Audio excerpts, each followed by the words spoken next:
Chers camarades, je vous apporte le salut fraternel des camarades des secteurs maritimes et portuaires de la fête C'est Faux. Je suis mandaté pour voter contre le rapport d'activité du secrétaire général.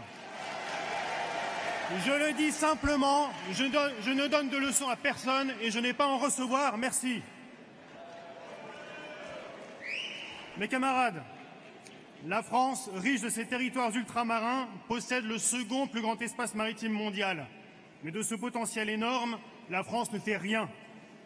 Nous serions en droit de supposer que la filière maritime est un moteur de notre économie, qu'elle est créatrice d'emplois. Mais non, il n'en est rien.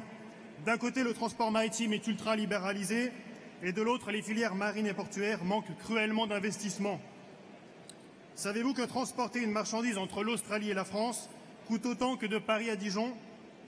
La raison est simple, mes camarades. Les navires tournent avec des marins esclaves. Dans le transport maritime, c'est votre nationalité qui détermine vos droits. Alors les armateurs font leur marché. Soit votre pays impose des conditions de travail, de salaire et de protection sociale décentes et vous êtes au chômage, soit votre pays n'impose rien et vous êtes esclave. Alors c'est la course au moins-disant social. Code du travail différent, droits différents, procédures différentes. Les marins sont exclus des prud'hommes et certains veulent les priver d'inspection du travail. On prétend nous créer des emplois contre une baisse de nos droits. La même logique que les ordonnances Macron. Mais rien n'y fait. Et l'emploi de marins baisse encore et encore. Mais oui, mes camarades, comment voulez-vous rivaliser avec des pays qui autorisent l'esclavage? Comment peut-on envisager de s'aligner avec des dictatures, avec des pays qui font travailler les gosses? Mes camarades, les marins le savent trop. L'argument de la compétitivité n'a qu'un seul horizon, c'est l'esclavage. On ne peut pas rentrer dans cette logique. Au profit de qui devrions-nous abandonner nos droits?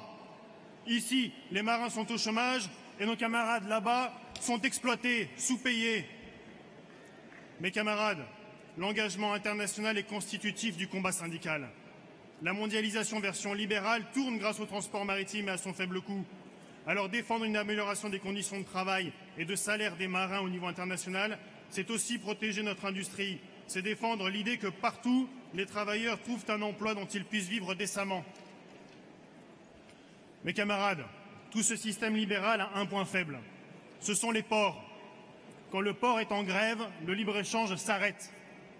C'est comme ça que nous avons pu négocier une convention collective de qualité. Sauf qu'aujourd'hui, cette convention collective, elle est menacée. Elle est menacée parce que les progrès technologiques laissent entrevoir aux gouvernants la fin du rapport de force. L'automatisation des ports n'aura pas pour but d'améliorer les conditions de travail des salariés, mes camarades. Non, elle aura pour but de se passer des salariés. Sans salariés, plus de grève, plus d'aléas et plus de freins au libre-échange. Pourtant, les créations d'emplois pourraient être nombreuses.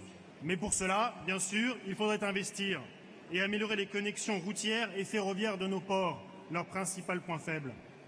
Mais ça veut dire définir une stratégie portuaire. Bah oui, il n'y a pas de croissance magique. Au contraire, austérité oblige, l'État préfère se débarrasser des ports, les laisser au privé ou aux régions et s'attaquer aux droits des salariés.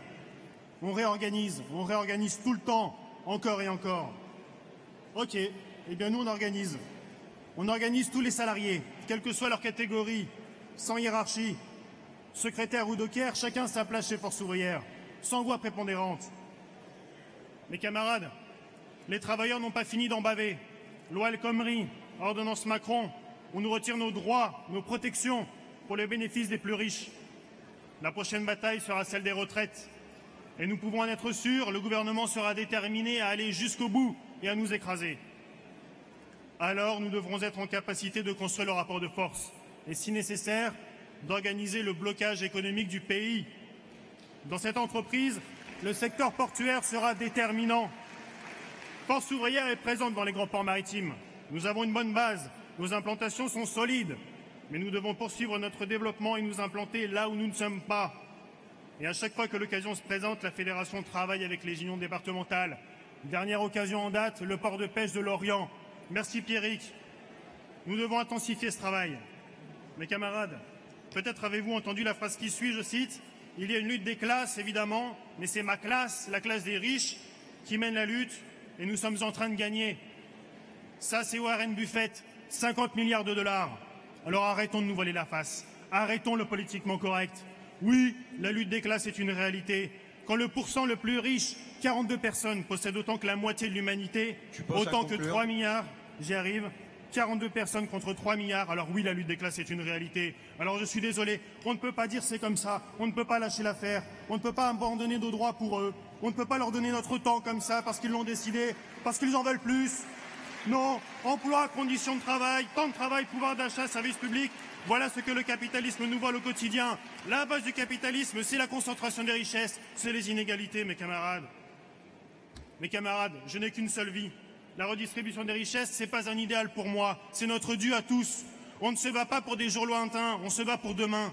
Vivre dans l'idéal, au contraire, c'est négocier le poids du boulet en attendant que le capitalisme s'effondre de lui-même, tout seul comme ça. Mes camarades, on n'a pas le temps d'attendre.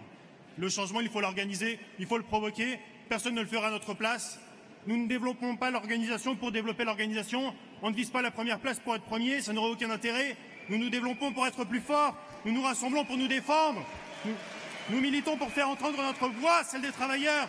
Nous nous battons pour la redistribution des richesses. Nous nous battons ensemble pour les mêmes droits. Voilà notre cap et voilà nos valeurs. Et on n'en change pas par stratégie de développement. On n'adapte pas nos valeurs parce qu'elles ne seraient plus dans l'air du temps. Je ne me suis pas engagé dans le syndicalisme parce que ça faisait cool. Je ne me suis pas engagé dans le syndicalisme pour m'amuser. Je ne me suis pas engagé dans le syndicalisme pour me donner un rôle ou un statut ou un passe-temps. Je suis là pour qu'ensemble, nous réclamions ce que de droit. Nous sommes les travailleurs. Nous produisons à nous le fruit de notre travail. Vive la Confédération Force ouvrière.